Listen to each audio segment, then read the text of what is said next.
Welcome to Stormwatch by Grey Noise Intelligence. And this is officially the kickoff of Season 2 of Stormwatch, Season 2, Episode 1. And I'm going to try to just not read from rote things at the beginning of the show anymore.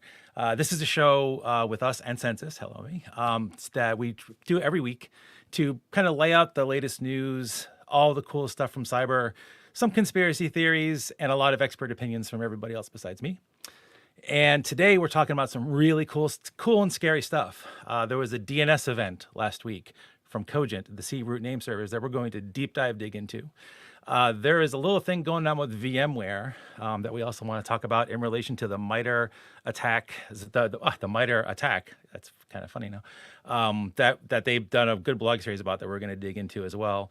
We got a really cool tool to lay down for tool time and a bunch of other things as well.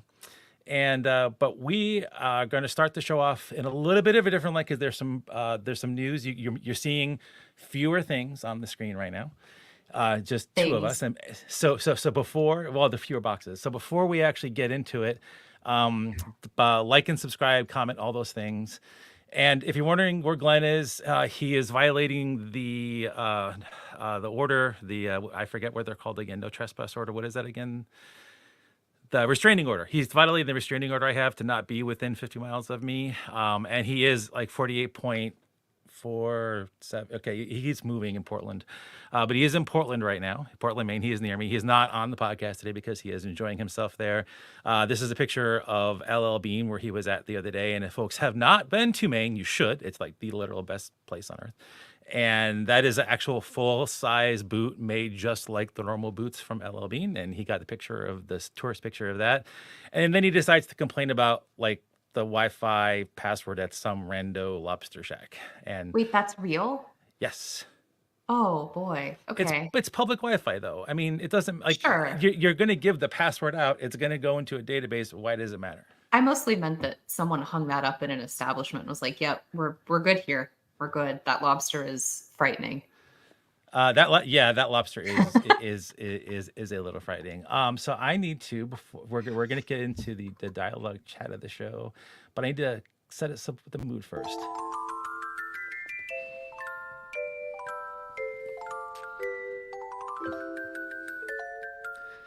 You might be wondering why we're talking about the web way of some childhood music playing on the background. I'm going to think a little louder. And that is because we have a very interesting question we're going to start this off today, and kind of did it because Glenn is not here because I don't want to know what his answer to this would actually be. I wondered what the strategy was for this. It was like, you picked this intentionally. Yeah, because I got to believe like there's trauma beyond trauma associated with Glenn's stuff. So Emily, what is a belief that you held as a child that you had to unlearn as you grew older? So I definitely thought that adults just kind of knew what was up. Like they knew what was going on. They knew how things worked. They paid bills and had a credit score. And I'm just describing participation in capitalism, I guess, at this point. But like they did things and they knew how to do things. And I really thought at some point in my life, I would go from like not knowing things to like, here is a gift from the universe that's bestowed on me. It's like the knowledge of how to do things and be an adult. And like, that hasn't happened yet. Like it never happened. I don't know if it's going to, TBD, but I really thought that it would feel different. It doesn't at all. It feels kind of like a car with no brakes or brakes that only work some of the time. Oh, it's like a Tesla. Exactly. Okay. Yeah. Cool. Oh wait, we have and just so you know, one of our own at Grey Noise says is acting that adults don't know anything either. This is a like a PG-13 thing, Caesar. It's like we don't normally use that language on the show. Anyway, the only reason why the show works as well as it does, and it works awesome, because of our amazing Overwatch Ashley. Ashley, what is your answer to this? I know that this caused you to go into areas and depths that you had not. Always been your best behavior, which makes you care too much about how you are perceived and afraid to make mistakes. Boo to that. Love it.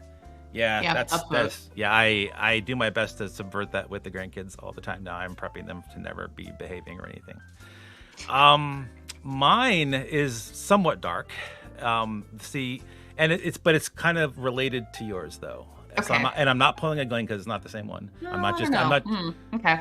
You'll see.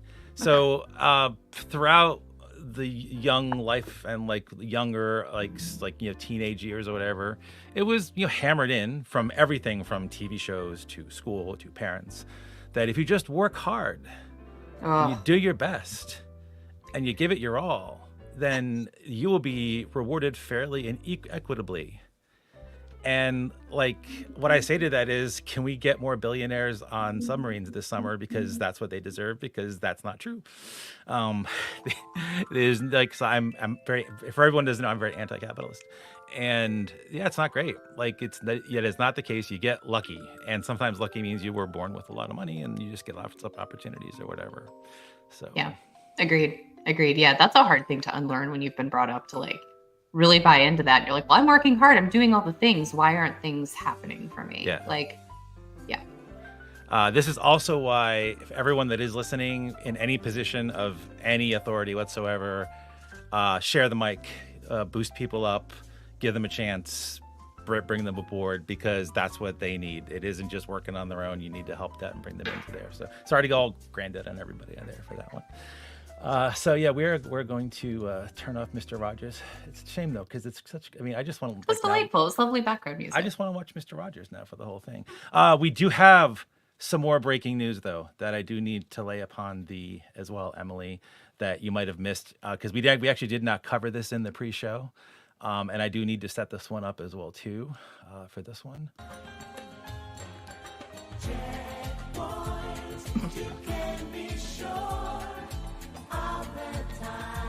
I knew it was going to be a vendor ballad, and I was just really hoping it wasn't. And I knew.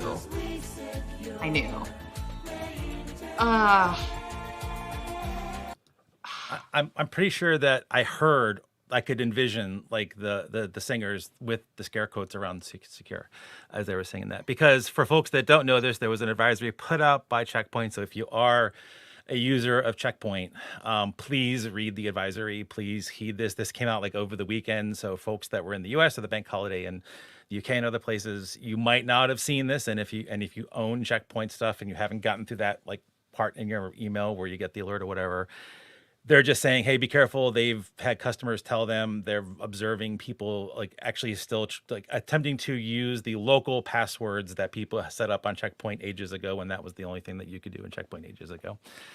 I think there may have been PAM, but people just use like kind of local stuff for the longest time. I remember doing that a long time ago with Checkpoint. And they've got some tools to help you as well too, but wanted to get this top of mind for folks as you roll back in, pop your caffeine on Tuesday morning.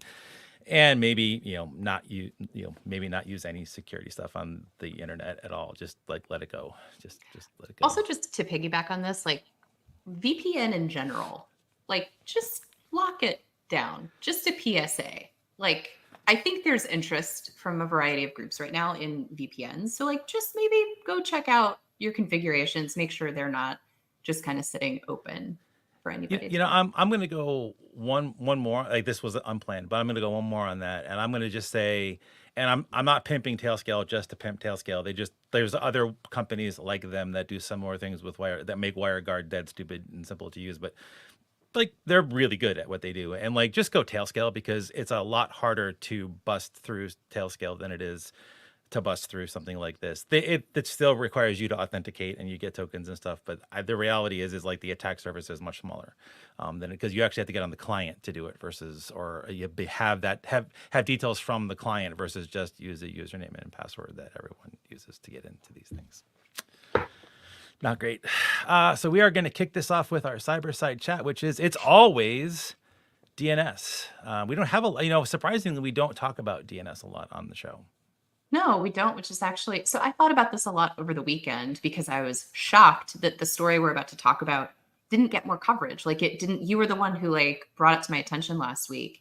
And then thinking about it a little more, I was like, well, I don't know that everyone really thinks about these things maybe at the level of a practitioner might. It's not like, well, I don't want to like get ahead of ourselves, but yeah, I'm actually not super surprised that we don't talk more about DNS. But it is weird because there's so much around DNS security, and there's so much Mhm. blathering about DNS and outages related to DNS and Mhm. DNS DDoS, reflection attacks and things like that. And it is out there, and we just seem to always ignore it and gloss over it. So we are most certainly not doing that today.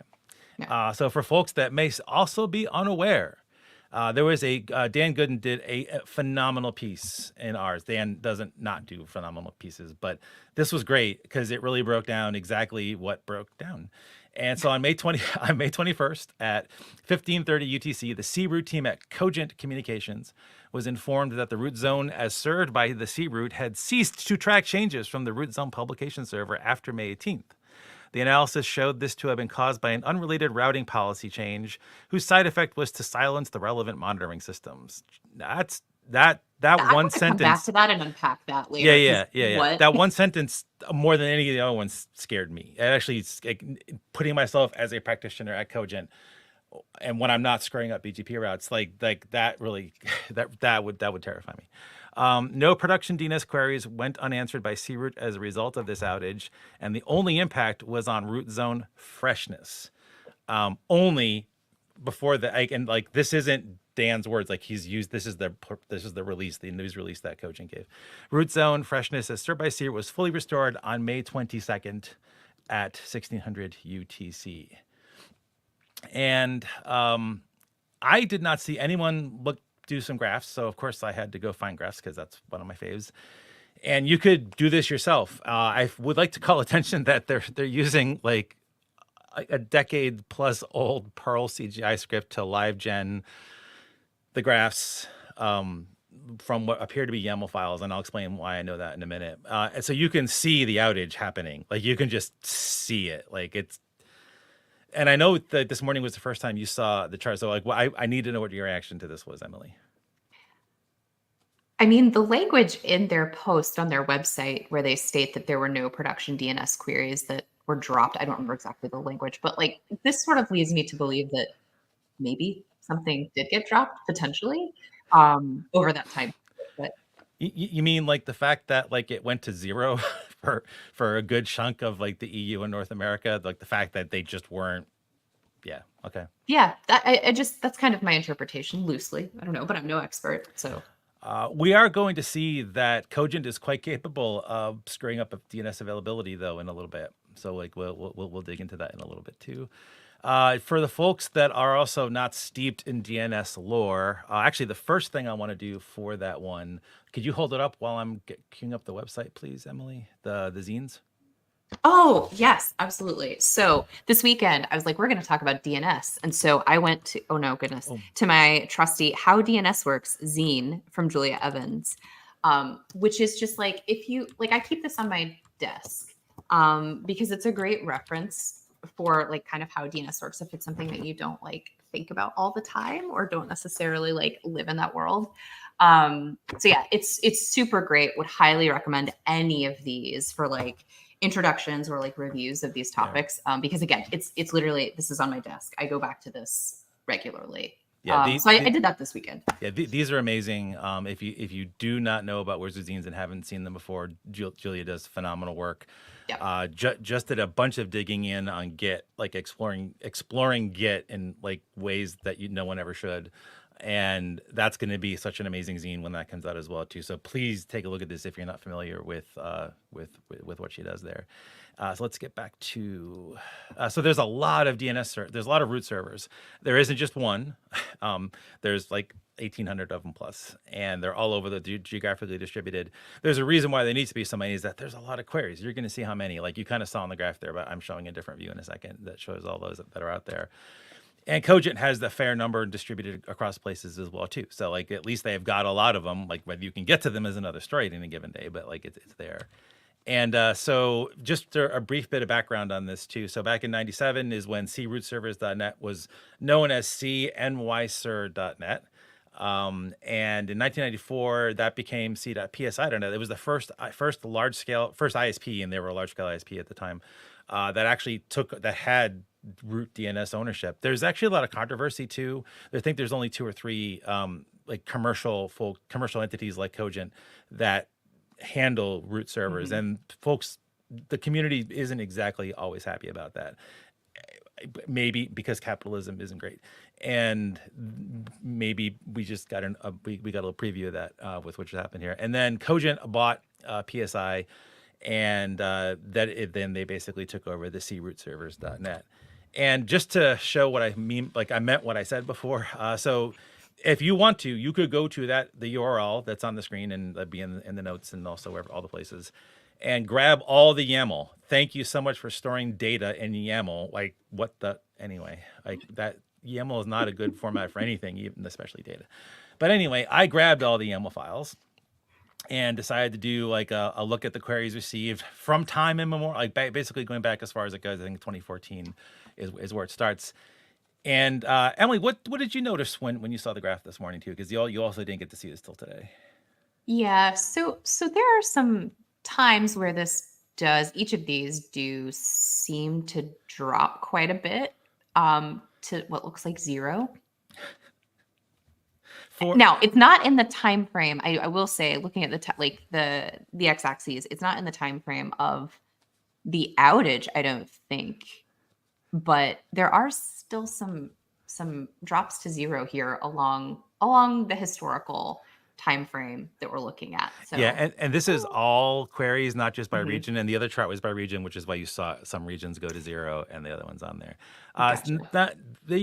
And like, so if you ask some people at Cogent, like they're going to go, I run the C-root server. And like they keep using that phrase. I do not think it means what you think it means. Because yeah, that's great. And so just for folks that are also maybe not steeped in DNS and haven't bought the zines, you could buy the zine now and read it by the time we're done talking about this section. It relies on the synchronization of the 13 root servers to maintain stability. If one server falls out of sync, it can lead to inconsistencies in DNS responses. And it might actually then cause some parts of what you call the internet, because we all do the internet with domain names for the most part, become unreachable or misdirected if the DNS addresses or CNAMEs change as a result of that. There's also this little thing about cryptographic keys. So they store the crypto keys to authenticate DNS responses, and if they're not identical across all servers, because you do update them over time because you sign things a lot, it increases the risk of DNS cache poisoning attacks, where an attacker could inject malicious data into the DNS cache. And with the C-root server out of sync, attackers could exploit the discrepancy in DNS responses to poison the cache. And this involves injecting false DNS records into the cache of a resolver and then potentially redirecting them to malicious websites. And if the cryptographic keys used in DNSSEC are not properly synchronized, attackers could exploit this to bypass DNSSEC validation, leading to the successful DNS spoofing attacks. And I want to just stop there for a second, because you found a great article by an old timer. I can't even think of a way to say good things about Jeff that everyone already. Basically, this is like one of the fathers of like the modern internet still. And I like that you struggled to find a way to say something nice about someone. I mean, Glenn would yeah. I mean, it isn't just Glenn, everybody. It isn't just Glenn. It's mostly not just. So, you found this article interesting in context. Why did you find this article interesting in context? Yeah, so this is kind of, one of the things that's pointed out in the Rs article about this this issue with the C-root server. They call out, the issue around DNSSEC. If those keys aren't identical across all the servers, there's an increased risk of like DNS cache poisoning. And this post essentially details like, wait a minute, is DNSSEC really the best way? Like, are there other things we could be doing here? Like, is it time to potentially adopt, something different? There's a couple of different options that are put forward, but I just think it's interesting because it does feel like DNSSEC, at least, so I wasn't really around when this was all happening to begin with, but like, it does seem like there was a bit of fanfare around it. Like, oh, it's solving the problems, it's doing the things, we're going to fix this particular issue with DNS. But I don't know that it's really fully secured DNS, like as an understatement, perhaps. And so this just seemed like a very timely piece around like, while we're thinking about that, should we maybe reconsider DNSSEC in general, other options, that type of thing? I do like the point that he made in that, this DNSSEC came at a time when TLS SSL was not ubiquitous at all. Right. And while I have a love-hate relationship. I'm gonna see if I can make this bigger for folks. There we go. I have a love-hate relationship with this chart that I'm showing now, which is the TLS adoption from Cloudflare. Wait, why do you hate it? Yeah, wait. This is a wonderful story. Oh, it's not. It's a terrible story. Okay, all right, okay, convince me. So I am the biggest detractor of how we got to this. So maybe this right now isn't so bad. Okay. It still is kind of bad though. And Wait, are you saying TLS is bad? I am saying HTTPS everywhere. How we got to HTTPS everywhere is terrible. Okay. Say more about this. Because we got to HTTPS everywhere as a thing because a bunch of do-gooders decided to fire up Let's Encrypt without thinking. Are you gonna like rail on Let's Encrypt now? Oh yeah, I'm Okay. oh yeah. I mean I use it because you're an idiot. If you pay for TLS certificates, you're an idiot. No offense, Sure. but you're an idiot. So I use it because like it's there and it's free, whatever. And but they did this like we without consulting anybody, we are going to make TLS everywhere, HTTPS everywhere. It's going to happen without thinking of the downstream ramifications of this. And the downstream ramifications are attackers hide in plain sight, not because you can't find them, because the only way to find them is to break TLS or do some weird data science on packets that doesn't always work well anyway. And breaking TLS is the stupidest thing ever. Don't do it. And basically they just spraying this out there. No org was ready for it. And it basically hampered security teams and continues to hamper security teams now because the tools are just not there for most of them, especially the ones that are at the poverty line, to be able to handle these things. So while I appreciate the fact that things are secure, quote unquote, secure, encrypted, actually, I'm going to stop. Things are encrypted everywhere. Yeah. They are not secure. The lock icon is thankfully almost obliterated now, if I'm not mistaken. Yeah, it's gone. Like there is no presumption. Not on U.S. government sites, though. They tell you to still look for that, by the way. I mean, it takes a long. Do you have any idea amount of paperwork that you have to do to change text on I'm just calling it out. Like that's not great. I never asked why CISA got rid of the RSS feed for Kev, but I think it's because you have to go through. I believe they have to get like permission to update Kev. Like go through, and you can't. RSS is an auto thing, and no one wants to hand. Oh, wow. Yeah, so like I think that's what it is. Like trying to change anything on a government website is absolutely insane. Fair, that's fair. Yeah. But wait, I want to come back to this. Hold on. So largely, your concern with TLS is that it was sort of like pushed on everyone to some extent, and that it renders traffic unsniffable, essentially, without you doing something stupid like breaking TLS. Sure. Yeah, but like, isn't that great for most people? Attackers? It's great. It's great for attackers. Sure. But like, okay, isn't it also like, would you rather have the general population doing their banking unencrypted and also have attackers doing things unencrypted? Or would you rather the general population have most of their traffic encrypted and also maybe deal with the fallout of threat actors having encrypted traffic? Like that's an interesting trade-off to me. Boy, we got really off topipic here. So we did, but I'm down. I agree with your positioning of the trade-off. Mine's a little different. So without letting without there being a rollout plan, like I'm sorry to sound like an enterprise wonk, but without there being a rollout plan, without there being anything. So if you still ask people like to like no normal user like understands that the lock icon is gone, first of all, like nobody does. Like well, they really shouldn't. Like it shouldn't ever have been a thing, but enterprises especially and schools or whatever spent like a decade teaching people look for the lock icon. That means you're safe. We've also spent years on like phishing and security awareness training, but I don't think that's necessarily the right path either.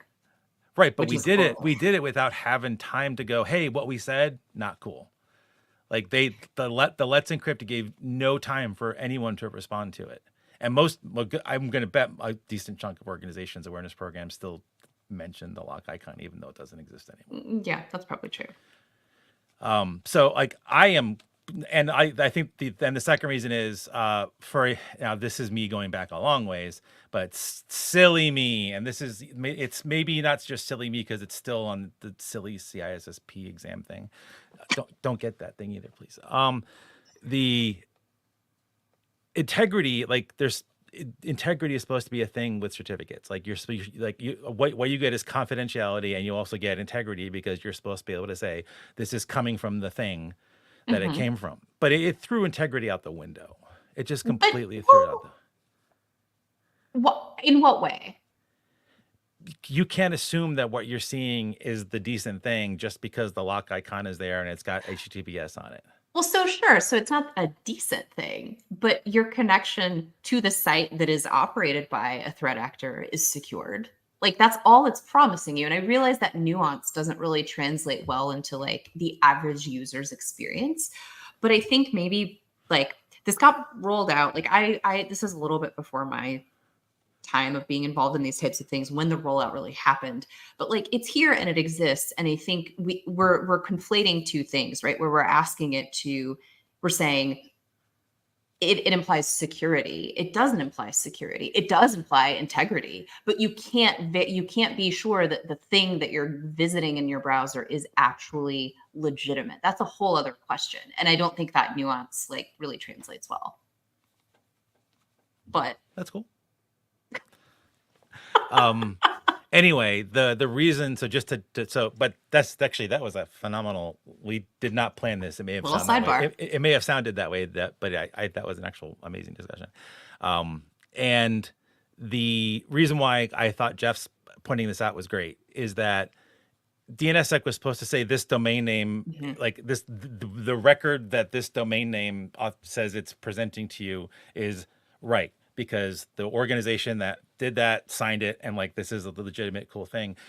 And honestly, I mean, if you believe that TLS everywhere is a great thing, then when the disdain with which you said that, then and if you think that Let's Encrypt's root CAs aren't in the hands of attackers and the root CAs of every other CA aren't in all the attackers' databases, then if you buy that, then when this domain name and you're going to that site and that's where you hit it and it's there, it's really the same thing. It's honestly really the same thing. So like, because you have to have that certificate on that endpoint, and most everything is that now, right? Most everything you touch on the internet is not plain text in any way, shape, or form. Yeah. So to your point about like thinking about this after reading Jeff's thing, I think I'm on your side on that. Like we may not need DNSSEC at all. Like it may be time for DNSSEC to actually die. Yeah. I mean, I think that's been a heated discussion for a long time, right? Like, does it actually do anything? Like, I think there's a whole lot around DNSSEC too, beyond just the implementation. I think kind of the community and sort of folks who had varying, I don't want to say agendas, but like reasons to push it forward. It's kind of been adopted to some extent, but not really wildly. Like I would love to see some kind of DNS security mechanism that is as widely adopted as TLS, because I love TLS. I also never did threat research in a time where TLS wasn't very prominent. So I didn't deal with the shift from the number of times Emily has said, Bob, you are so old.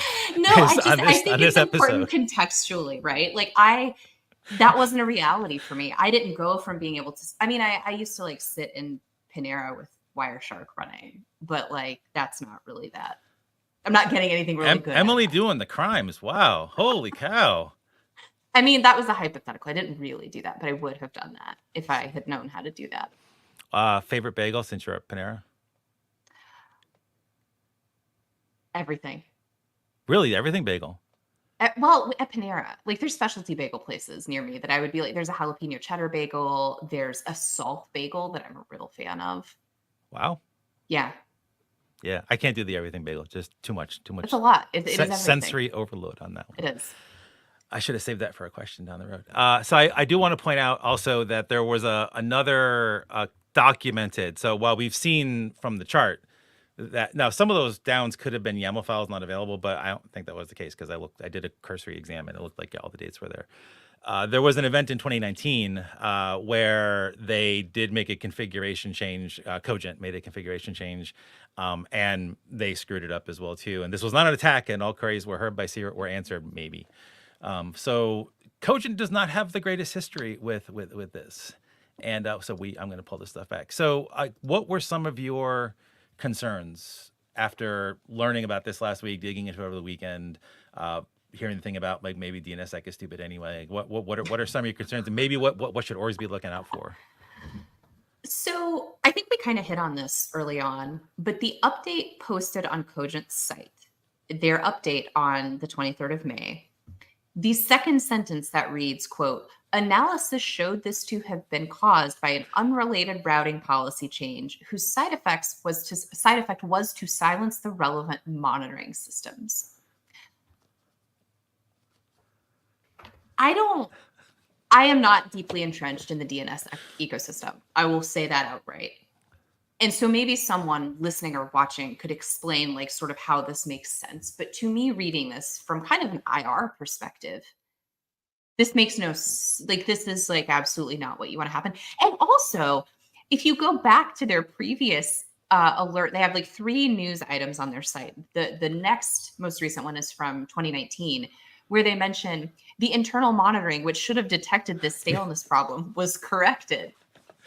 Was it though? Because it seems like maybe this is something that's happened again. Like I feel concerned about the state of monitoring. Like if they're responsible for such a critical core part of DNS, mistakes can happen, things happen, incidents happen to everybody. Like that, I'm not shaming them for that. But it does feel a little bit like, is this a similar sort of thing happening again? And why did it take someone else notifying you that that's how it reads, right? Like we were informed that the root zone is served by C-root had ceased to track changes. I get it's because the monitoring fell out of date or was like silenced, but like that just doesn't. I mean, monitoring costs money, Emily. Capitalism. Sure, I mean, but you could spend that money on monitoring on like stock buybacks or executive bonuses. You don't need to, have monitoring.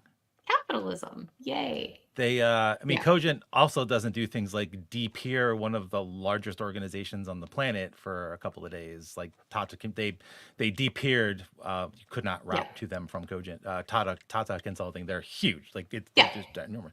That not good. Like nothing no one could get there. Such a strange thing. Yeah. This was, and like I am concerned that there was something going on with regard to this. Like I mean, we may never know what's when you say something going on, do you mean like are your security senses like? Yeah, like it's okay. I don't think this one was so my just with all the stuff going on lately, like and all like there's been a lot of just events over the course of the past, especially year, where it's like this just why no, and I'm gonna bet it's very easy. I'm gonna make a really terrible thing. I'm gonna bet it's really easy to cause this problem to happen again. Because I doubt they're going to fix what caused it to begin with. And lots of things could happen in a multi-day window. And if you just need to get one place to have one thing, like one domain record to be what you need it to be and not what they think it is. And it's great to take out an entire thing just to have like one or two specific target attack victims as well. It's a great way to bury what you're doing. And it's not like there's a real backup of the records from that day. It's kind of impossible to do that, I think. Yeah. And so kind of along, you're talking about like lots of things are happening, just sort of generally speaking. One thing that I did notice in this article that was called out, and I'm going to put on my tinfoil hat here for a moment, is that there was work that had been scheduled for that week on the name servers that handle lookups for domain names for .gov and .int. That's a great point. That's an absolutely great point. I'm not saying this was a thing, but like that's kind of interesting. It could just be complete coincidence, and it probably is, like, to be honest. But that's kind of interesting. That's interesting timing. Yeah, and I was racking my head for what folks might be able to forensically do for things for the past week, basically, or for that period of time.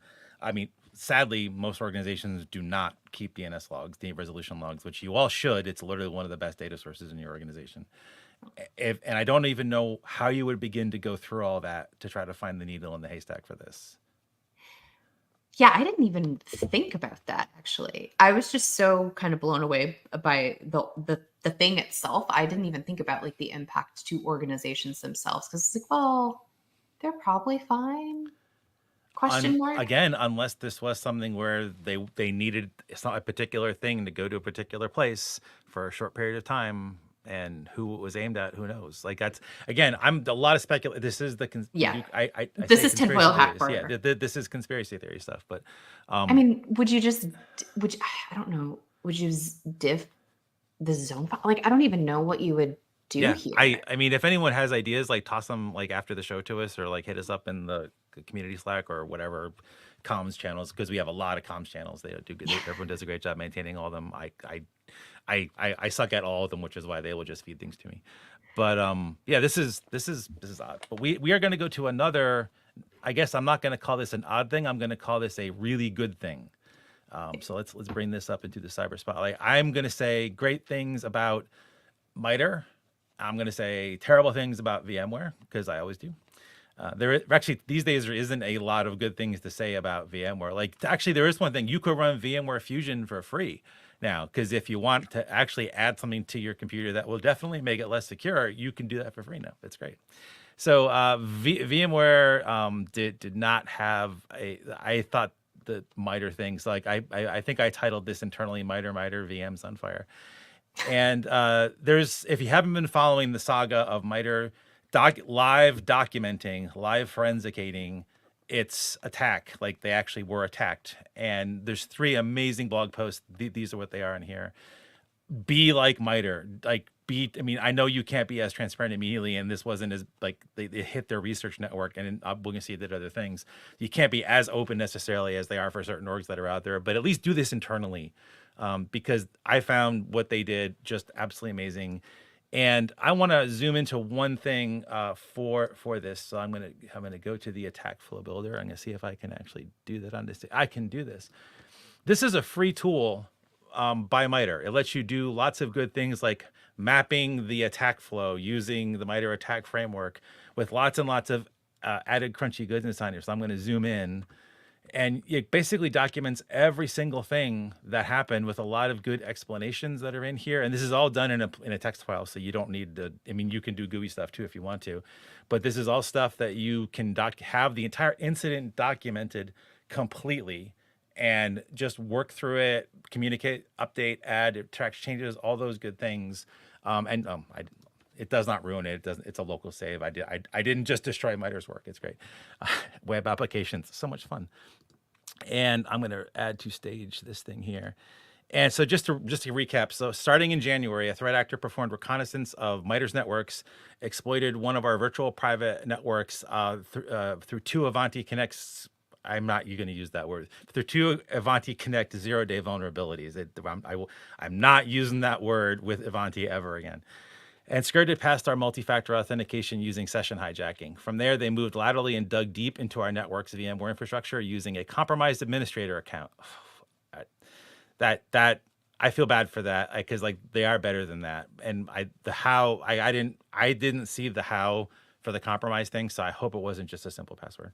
They employed a combination of sophisticated backdoors and web shells to maintain persistence and harvest credentials. The adversary created their own rogue VMs. This is the new story that just got detailed in the last blog post. And they said last and final. I guess it's final unless they find more things. And within the VMware environment, leveraging compromised vCenter server access, they wrote and deployed a JSP web shell, BEEFLUSH.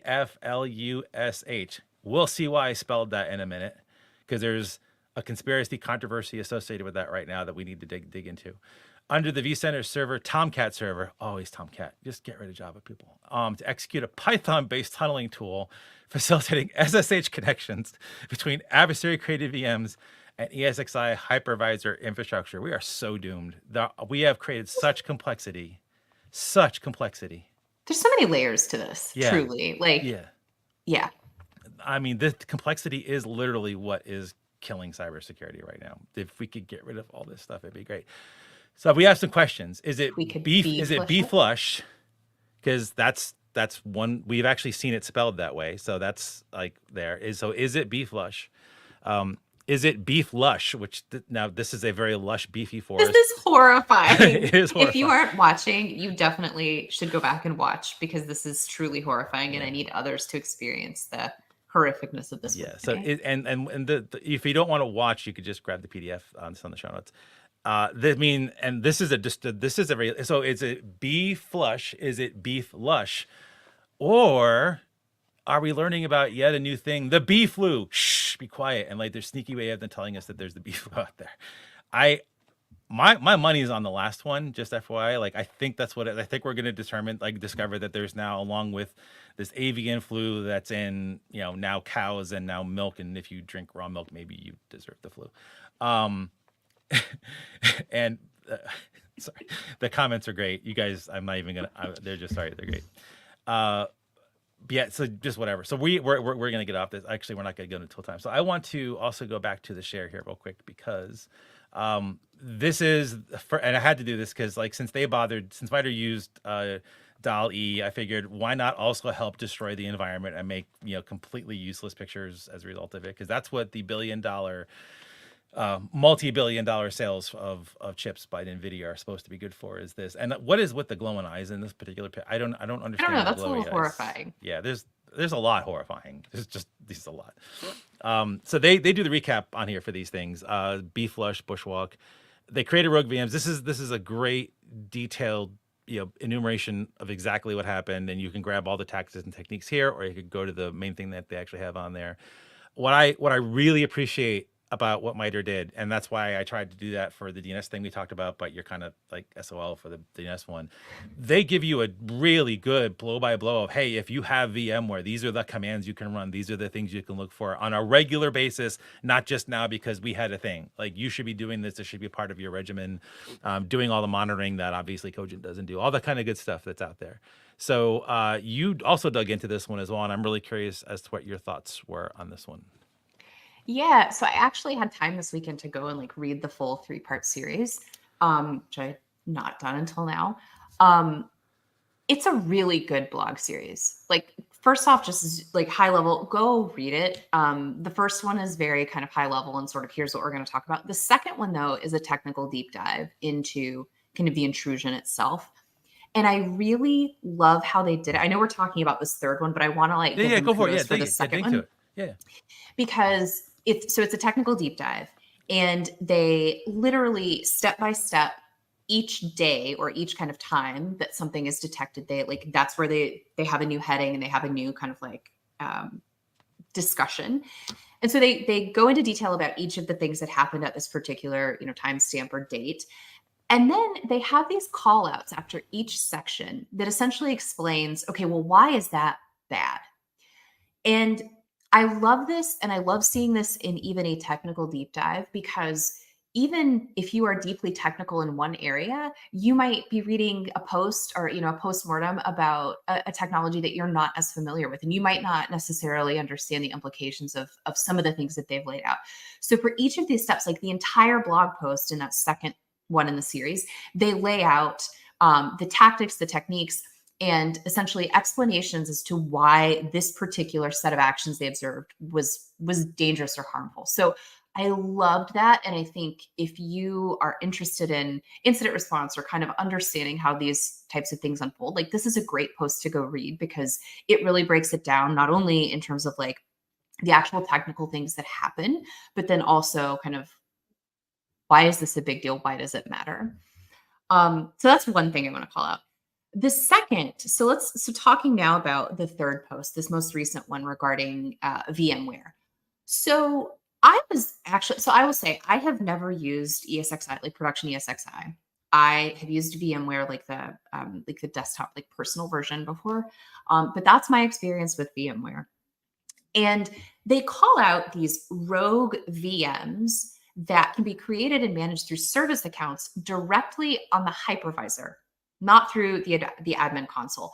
And those VMs don't appear in the inventory, which was really shocking to me. Like, I would have expected there to be some way, and maybe someone who's an expert in VMware and understands this a little better can shed some light here. But I would have expected essentially like an analog to like ls-al for all the VMs that are running in your environment. Like, there should be some way. The same, we're talking the same VMware that we've been talking about for the past like couple of years, right? You shocked? I know. Like, maybe shocked. The bar is low. I know. I'm surprised, because it seems like that's something that you would want to do for many reasons other than security purposes, right? But so MITRE very helpfully actually lays out, like Bob, as you touched on, here are ways to like they give you 2 commands to run, and you essentially look for, you take the diff and you look for things that are seen listed in one output and not in the other. And then you go, okay, those are the ones I need to investigate. So they've actually cobbled together something, not cobbled together, but they've like put together something that's helpful.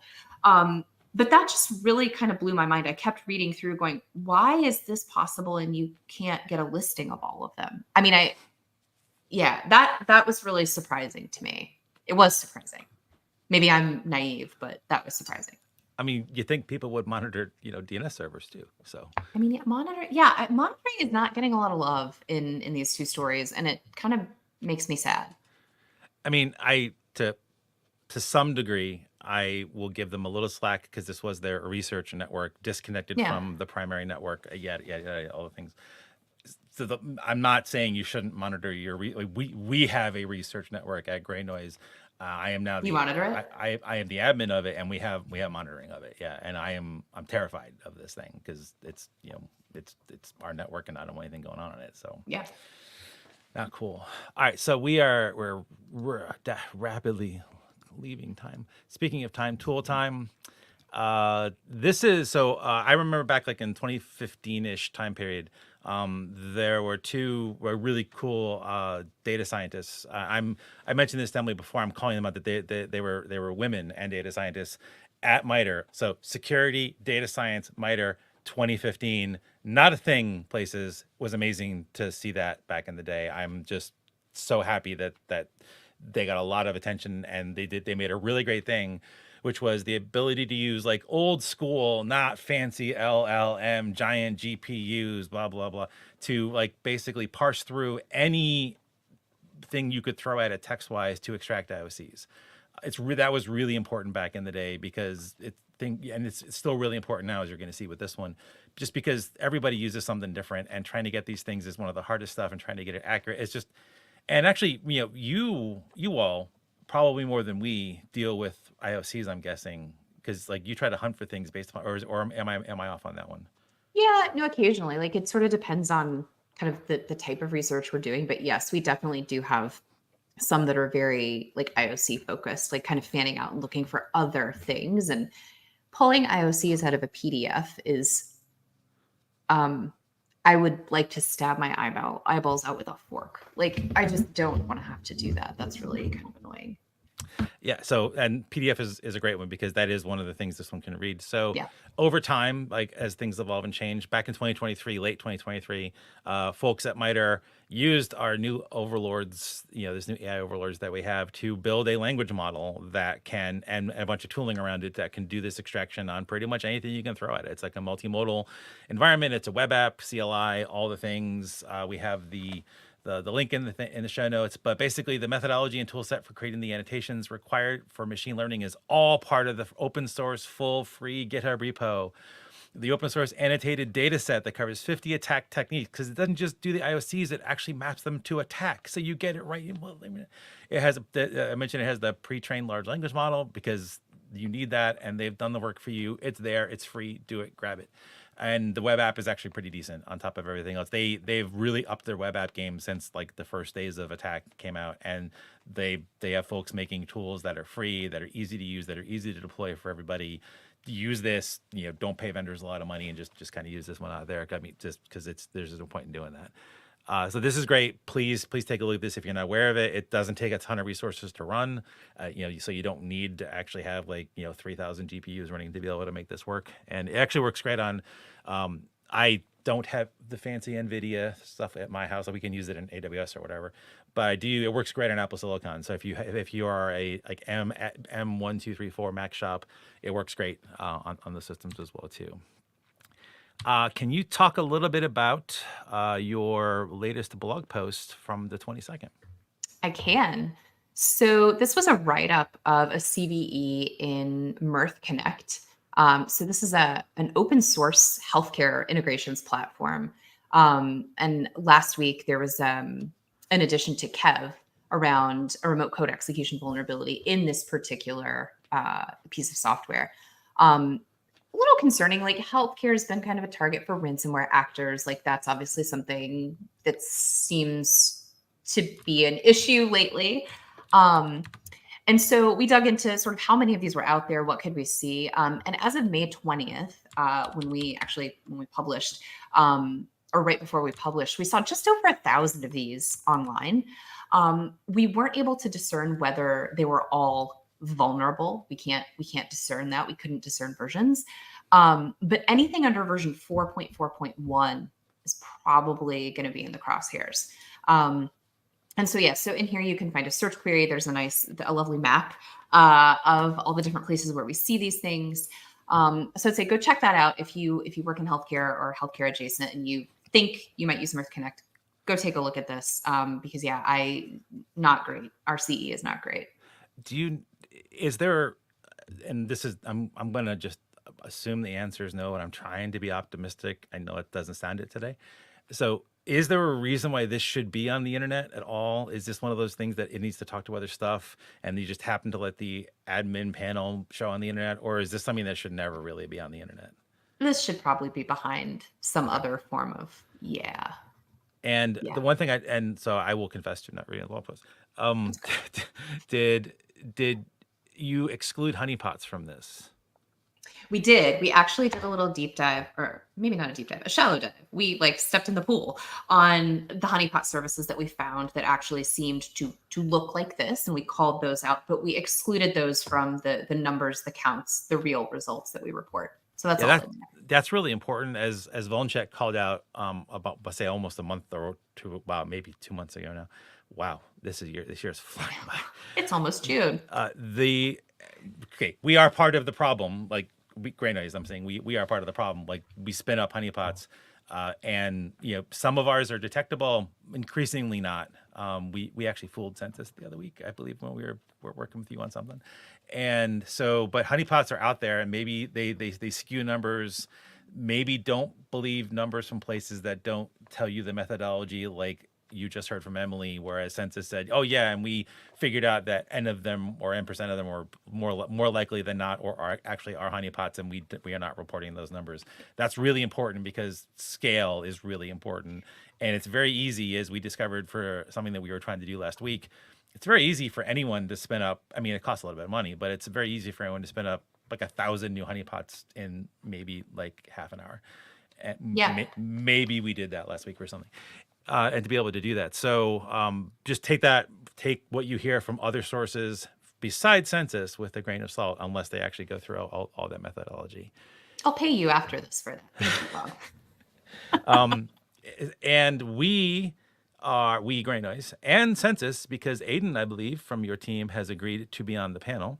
Yes. We are doing later this week AI for cybersecurity, sifting the noise. It is Thursday, May 30th at 2 p.m. Eastern time. Forget all the other time zones. Eastern is the best. And you can do the math if you know the time zones. You're always forced to do that anyway.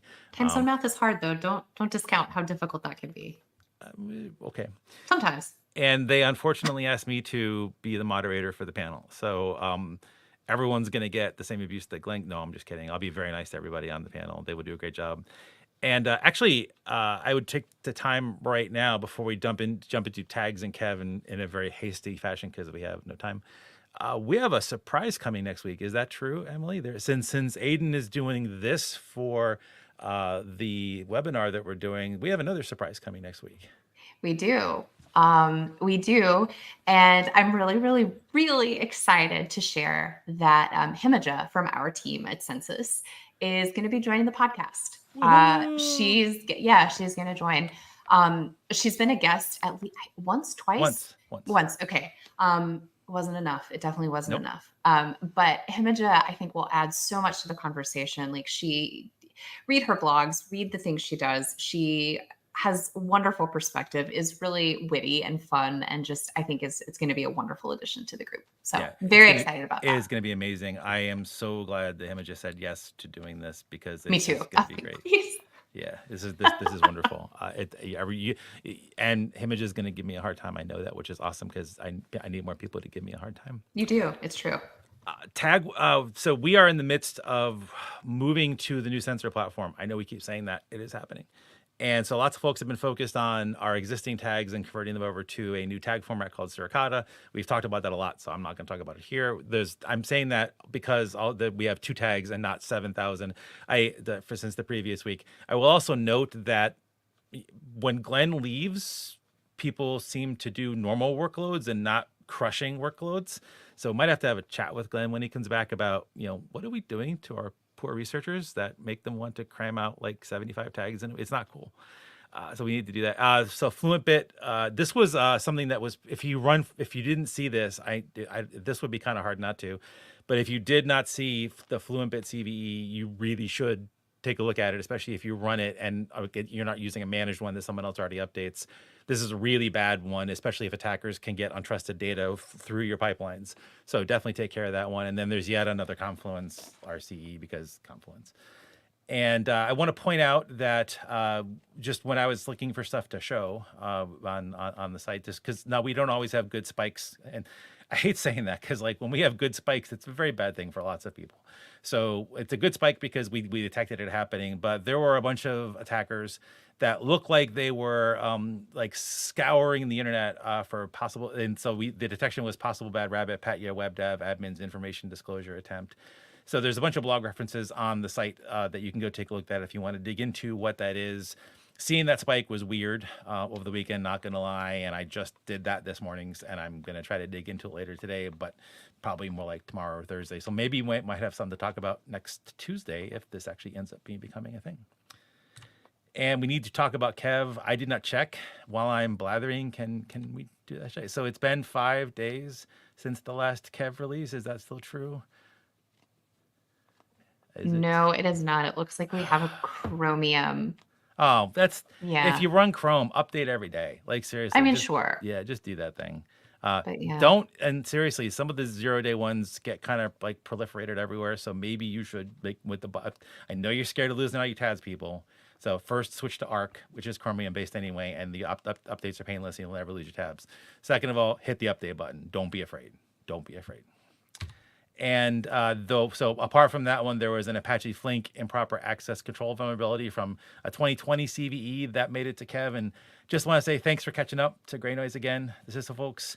We have a tag as of 2021-0219 for this. So, and actually we have one of our folks also just mentioning that it is a high severity CVSS too. So that's probably that's probably the same thing that Kev is in there.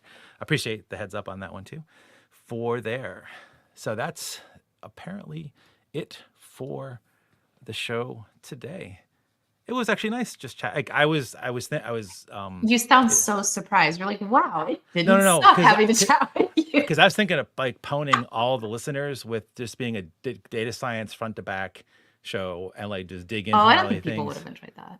I don't know if people enjoyed this. Well, who cares? Who cares? I mean, it would have been fun to talk about that. Okay. I mean, yeah, it would have. Although I really enjoyed the sidebar into TLS because now I have questions and want to. Oh, I'll rant. I mean, I will rant any day about Let's Encrypt. Any day of the week, any hour of the day. Okay. Oh yeah, we have to revisit. I have feels. I do too. I do too. We have to talk about this. But yours are good feels. Mine are not. So largely, but that's what would make it an interesting discussion, I think. I'm now curious what Himage's thoughts are on. I'm not going to tell you, but I know, and I'm not going to tell you. I might have to. That might be question number. So maybe that is the get to know you question next week. Then. What do you think about Let's Encrypt? Yeah. Tell me all your thoughts on Let's Encrypt. Oh boy. Okay. All right. Everybody out there, tell me all your thoughts on Let's Encrypt. Tell me how stupid and daft I am, about this in particular. Yeah, tell us how wonderful it is. How it's democratized security and privacy for the average person on the internet. Or decimated it, depending on your perspective. Sure. We're open to either. But actually, one of us isn't. Like, I'm just hoping for one. And with that, I want to thank you all for joining us on this episode of Stormwatch. We appreciate your time and your commitment to staying informed about the ever-evolving world of cybersecurity. Don't forget to subscribe and leave a review if you enjoyed the show. Follow us on social media for the latest updates and insights. And until next time, stay safe, stay vigilant, and keep turning the noise into signal. This is Emily and Bob and Ashley signing off from Gray Noise Intelligence and Census. See you in the next storm. Take care, everybody.